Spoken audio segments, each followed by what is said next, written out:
नमस्कार दोस्तों, आप सभी का स्वागत है राइट अंडरस्टैंडिंग यूट्यूब चैनल पे। आज हम माइक्रोसॉफ्ट एक्सेल में एक्सेल इंटरफेस को कस्टमाइज करना सीखेंगे। ये माइक्रोसॉफ्ट एक्सेल की सेकंड क्लास है। तो सबसे पहले हम देख लेते हैं, लास्ट वीडियो मैंने आपसे डिस्कशन किया था इंटरफेस के बारे में। आई होप आपको इंटरफेस की वीडियो समझ आई होगी। हम सीखते हैं आज इंटरफेस को कस्टमाइज, यानी कि उसे अपने अकॉर्डिंग सेट करना। तो सबसे पहले क्विक एक्सेस टूल बार के बारे में बात करते हैं, जो यहाँ पे माइक्रोसॉफ्ट एक्सेल के टॉप लेफ्ट कॉर्नर में होता है। इसे कैसे कस्टमाइज करेंगे, अभी देखिए इसमें सेव, अंडू और रीडू के बटन दिखाई दे रहे हैं। फाइल मेन्यू में आऊँगा, मोर ऑप्शन में आऊँगा एंड ऑप्शंस में आके क्विक एक्सेस टूल बार पे क्लिक करता हूँ। यहाँ कुछ मैंने ऑलरेडी ऐड किए हुए थे, फॉर्मेट, प्रिंटर एंड कलर। मैं इनको चाहूँ तो रिमूव भी कर सकता हूँ। देखिए सिंपली मैं इसे रिमूव कर देता हूँ और इसकी जगह अब मैं ऐड कर लेता हूँ new file, add page special add, जो ऑप्शन मुझे बार बार रिक्वायर्ड होते हैं एंड ओके। अब आप सिंपली देखिए मेरे पास न्यू फाइल का ऑप्शन मुझे मिल गया है एंड पेज स्पेशल का भी ऑप्शन मुझे यहाँ पे दिखाई देने लग गया है। तो इस तरीके से आप क्विक एक्सेस टूल बार को कस्टमाइज कर सकते हैं। उसके बाद बात कर लेते हैं how to customise the ribbon. मैंने आपको ऑलरेडी बताया था कि हमारे पास एक सॉफ्टवेयर, इसके अंदर बहुत सारी टैब होती हैं और हर टैब का एक अपना रिबन होता है। चलो टैब के रिबन को कैसे कस्टमाइज किया जा सकता है उसके बारे में बात करते हैं। इसके लिए फिर से हम फाइल मेन्यू में आएंगे, मोर में आएंगे एंड ऑप्शन में आके आपको आना है अब की बार कस्टमाइज रिबन ऑप्शन में। जैसे ही आप कस्टमाइज रिबन ऑप्शन में आएंगे, अच्छा आप यहाँ पे एक चीज़ और भी कर सकते हैं। आप चाहें तो खुद से एक नई टैब भी क्रिएट कर सकते हैं।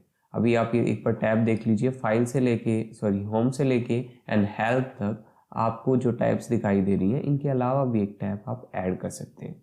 इसके लिए आप आएंगे यहाँ पे एंड सिंपली क्लिक करेंगे न्यू टैब। अब न्यू टैब को आप नाम दे सकते हैं अपनी मर्जी से। इसे रीनेम करते हैं और मैं इसका नाम देता हूँ ASHISH एंड सिंपली ओके। ऐसा करने से मेरे सामने एक टैब है। अब टैब के अंदर जो भी मुझे ऑप्शन चाहिए उसको ऐड कर लेते हैं। इसको ऐड करने के लिए वैसे ही जैसे हमने लास्ट में वो ऐड किया है, जैसे मुझे फॉन्ट का colour, format printer, increase font size, ये 3 ऑप्शन या 4 जितने भी आप चाहें वो इसमें ऐड कर सकते हैं। ये मुझे चाहिए। इतना करने के बाद आप ओके पर क्लिक कीजिए। इसके बाद आपको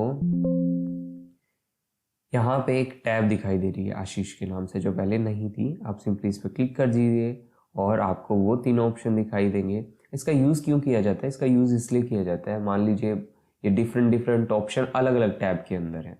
कोई लेआउट में हो सकता है, कोई फॉर्मूला बार में हो सकता है, कोई व्यू में हो सकता है, और आपको इनकी बार बार आवश्यकता पड़ती है। तो आप इनको अपने हिसाब से एक नई टैब बना के सारे ऑप्शंस को एक ही टैब में रख सकते हैं, चूज कर करके। तो ये आपके समय की बचत करता है। वापिस से अगर आपको ऐसा लगता है कि मुझे इसे डिलीट करना है या आशीष के सेकंड नंबर पे नहीं, मुझे लास्ट में चाहिए, इसके लिए आप फाइल में से फिर से यहाँ मोर ऑप्शन में आके कस्टमाइज कर सकते हैं। कस्टमाइज रिबन, सपोज कीजिए आशीष को नीचे लाना है तो मैं इसे ड्रैग करके नीचे ला सकता हूँ। अब मुझे सबसे लास्ट में दिखाई देगा, और अगर मुझे रिमूव करना है तो रिमूव बटन पर क्लिक करूँगा एंड ओके कर दूँगा। देखिए अब वो टैब यहाँ से जा चुकी है। उसके बाद बात कर लेते हैं कस्टम लिस्ट। ये कस्टम लिस्ट होती क्या है? कुछ ऐसी लिस्ट जिसे आप सिंपली टाइप करेंगे और ड्रैग करने पे वो आपको मिलेंगी। जैसे मैं यहाँ पे लिखता हूँ संडे। संडे के बाद क्या होता है? Monday, Tuesday, Wednesday. अगर मैं इसे ऐसे लिखता संडे, तो उसके बाद भी मुझे ऐसे ही एक लिस्ट मिलती। अगर मैं इसे नीचे तक ड्रैग करूँ तो ये रिपीट होता रहेगा। लेकिन अगर मैं यहाँ पे लिखता हूँ रेड, तो मुझे रेड के बाद क्या मिलेगा? कोई लो नहीं है, कोई लिस्ट है ही नहीं, रेड के बाद क्या आएगा? लेकिन अगर मैं यहाँ पे एक लिस्ट चाहता हूँ तो मैं इसे ऐसे कर सकता हूँ। फाइल में आता हूँ, मोर ऑप्शन में और मैं जाऊँगा एडवांस ऑप्शन में। एडवांस ऑप्शन में जैसे ही क्लिक करोगे, इसे ड्रैग करके बिल्कुल नीचे आएंगे तो जनरल के अंदर आपको मिलेगा एडिट कस्टम लिस्ट। अब देखिए ये सारी लिस्ट यहाँ पे ऑलरेडी ऐड कर रखी है, तो हम न्यू लिस्ट ऐड करना चाहते हैं तो ऐड पे क्लिक कर दीजिए। और अब मैं चाहता हूँ कि रेड, रेड के बाद मुझे मिले पिंक, एंड उसके बाद मुझे मिले ग्रीन, एंड उसके बाद मुझे वापस से मिले रेड, और मैं इसे ऐड कर देता हूँ और ओके कर देता हूँ। ओके, अब जब मैं रेड लिखूँगा, इसको रेड को लिखने के बाद इसे ड्रैग करूँगा तो मुझे एक लिस्ट मिलेगी। इसी को कस्टमाइज लिस्ट कहते हैं। इन ऑप्शंस को आप अपने आवश्यकता से यूज़ कर सकते हैं। आने वाले समय में हम देखेंगे इनको कैसे यूज़ किया जा सकता है। लिस्ट को आपको रिमूव करना है, वापस से आइए मोर ऑप्शंस में और advance option, drag it to last, edit column list, select कीजिए simply and delete. Okay, I hope आपको ये 3 ऑप्शन समझ आए होंगे। अब बात कर लेते हैं रेफरेंस स्टाइल की। मैं यहाँ पे एक नई शीट ले लेता हूँ। अभी जब मैंने आपको लास्ट वीडियो में इंटरफेस के बारे में बताया था, तो मैंने बताया था एक स्प्रेडशीट कॉलम्स और रोज से मिलके बनती है।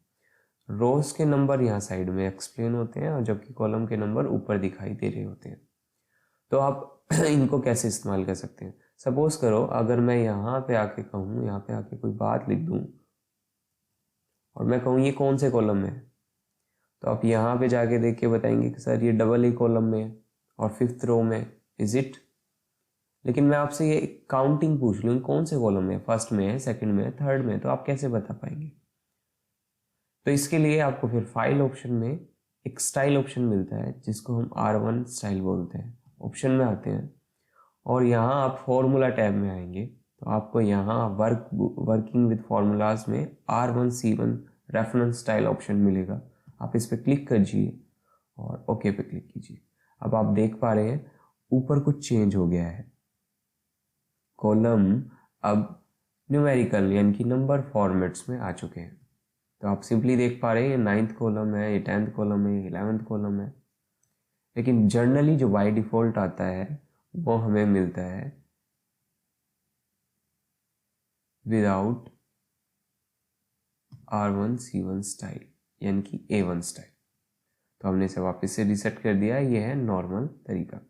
आई होप कि आपको ये जो कस्टमाइज ऑप्शन है पसंद आए होंगे और समझ आए होंगे। अगर आप इसे समझ चुके हैं तो आप इसे प्रैक्टिस कर दीजिए, क्योंकि एक्सेल प्रैक्टिस करने से ही आता है।